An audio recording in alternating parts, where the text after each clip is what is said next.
Okay guys, dito na naman tayo, nagbabalik sa update ni Pasyo. So far ito, maganda naman ang takbo ni Pasyo. Kasi po ang nagustuhan ko kay Pasyo is yung upuan niya. Ang ganda, ang gandang upuan, grabe. Saktong sakto lang. Parang napaka-komportable niya. Nga pala, inikot lang naman namin yung Luzon at ang Tandang Zora. Yun lang naman ang biyahe namin. So, di pa naman kami pwede pumiyahe sa malayo. Kaya hanggang dyan lang muna. Service na muna namin yan sa pamamalengke. Wow, sosyal.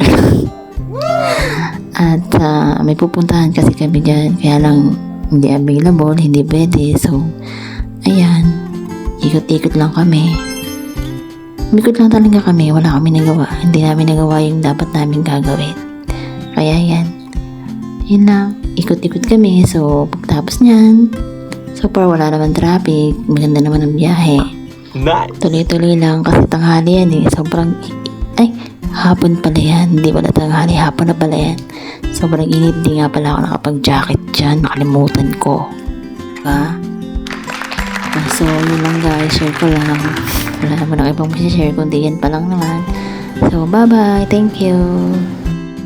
Thank you.